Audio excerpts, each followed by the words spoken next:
უბრალოდ დავიწყე გადაღება და ამ მომენტში დავაფიქსირო, რომ ეს სატვირთოს უკანა ნაწილი დაცულდა. პირველი რაც დავინახე იყო, რომ მუშიას მხრიდან კარი რო გაიღო, დაიწყეს ამოყვანა ორი მცირეწლოვანი ბავშვის. შეიძლება იმ ხელა ტრაგედია დატრიალებულიყო, როგორც არაერთ სხვა შემთხვევაში იყო. რუსთაველის გამზირზე, სადაც უკვე 2 კვირა რეაბილიტაციის პროცესი მიმდინარეობს, სატვირთო ავტომობილი ამოტრიალდა. ავტომობილში მძღოლთან ერთად მცირეწლოვანი იმყოფებოდა. მძღოლიც და მოზარდიც სასწაულებრივად გადარჩნენ.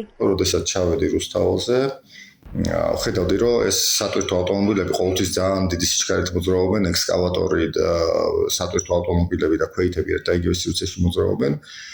და უბრალოდ დავიწყე გადაღება და ამ მომენტში დავაფიქსირო, რომ ეს სატვირთოს უკანა ნაწილი დაცულდა და მან თხრიან რუსთაველის მიმდებარე ტერიტორიაზე ზუსტად ერთი ნაწილი არის გადათხრილი სიღრმეში, სადაც მილსადენი გასკდა რამდენიმე დღის წინ და მოპირდაპირე მხარესაც გასკდა მილი, იგივე მილი გასკდა რამდენიმე დღეში და ზუსტად იმ ამოთხრილ ორმოში ჩაუცურდა უკანა ნაწილი. გასაგებია, რომ დარღვევა ისედაც ძალიან ბევრი არის, მაგრამ მუშას, პირველი რაც დავინახე იყო, რომ მუშიას მხრიდან კარი რო გაიღო, დაიწყეს ამოყვანა ორი მცირეწლოვანი ბავშვის კაბინიდან. შეიძლება იმ ხელა ტრაგედია დატრიალებულიყო, როგორც არაერთ სხვა შემთხვევაში იყო, ჩვენ გვახსოვს მარიტას ამბავი, გვახსოვს რიყის ამბები. სატვირთო რომ ამოყირავდა, უკვე გაიყვანეს?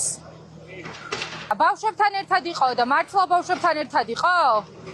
ბავშვებთან ერთად იყო მძღოლიო, ესე ამბობენ. თქვენც არ გინახავთ?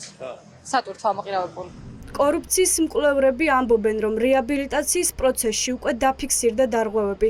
24 საათის განმავლობაში არ მიმდინარეობს სამუშაოები, რაც ხელშეკრულებით არის გათვალისწინებული. ამის გამო მერიას კომპანიის დაჯარიმება მოუწია. გარდა ამისა, დარღვეულია შრომითი ნორმებით. სამუშაო ტერიტორია მიღწევადია ნებისმიერი ადამიანისთვის, რაც შეიძლება კიდევ ერთი ტრაგედიით დასრულდეს. სტანდარტი უსაფრთხოება არ არის დაცული და რა მოხდა დღეს? გადატრიალდა სამშენებლო მანქანა. რატო გადატრიალდა? იმიტომ რომ ზუსტად რომ არავინ არ იცავს უსაფრთხოების წესებს და მინდა ეგრეთ წოდებულ ჯანდაცვის მინისტრად სარჯველაძეს მივმართო. რომ გაქვთ მაგ ერთი კანტორა შრომის უსაფრთხოების გამოუშვით და შეამოწმეთ. აბა რამდენად დაცულია აქ შრომის უსაფრთხოება? გუტენ ტრაკენის სტანდარტით აკეთებენ ისე ყველა. ნამდვილად არ მეგონა რომ რუსთაველის პროსპექტს ეკნებოდა აი ესე გააკეთებდნენ და ყველაზე სასაცილო რა სასწაულია რომ გამოდის ქალაქის მერი იძახის რომ 4 თვეში დავამთავრებო, იმავე დროს გამოდის ამ კომპანიის მე ვეძახი გენერალური პრარაბი და იძახის 4 თვეში ვერ მოვასწრებ.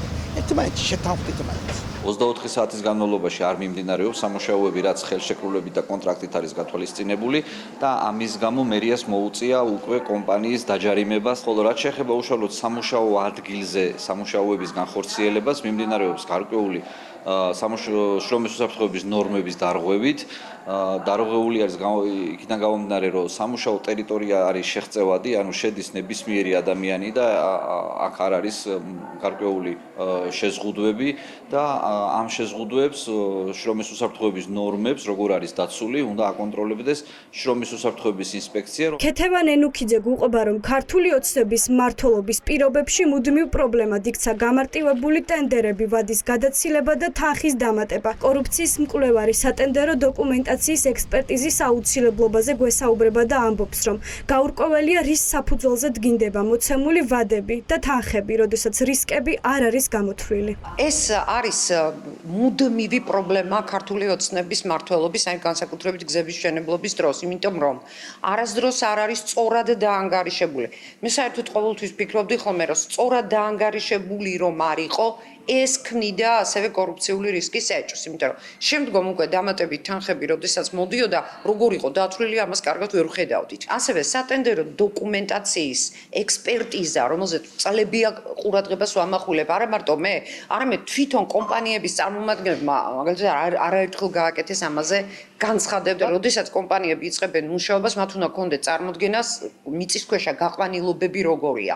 როდესაც ასეთი მოცემულობები არ არის, იქ რისკი იმისა, რომ ვადებიც გადაცილებული იყოს და თანხებიც იყოს შემდგომში დამატებული, არის 99%. ეს რისკები თუ არ არის გამოთვლილი და ქართული ოცნების ხელწერაა, რომ ასეთ რისკებს ყოველთვის თვალს მიღმა ატარებდეს, მანამდე ზედმეტი ხარჯი, გადახარჯვა, ან პროექტის სათანადო დროში ჩაბარების შეუძლებლობა ყოველთვის იქნება. რეაბილიტაციის პროცესში მილი რამდენჯერმე დაზიანდა. სწორედ მილის შეკეთების დროს მოცურდა სატვირთო ავტომობილი.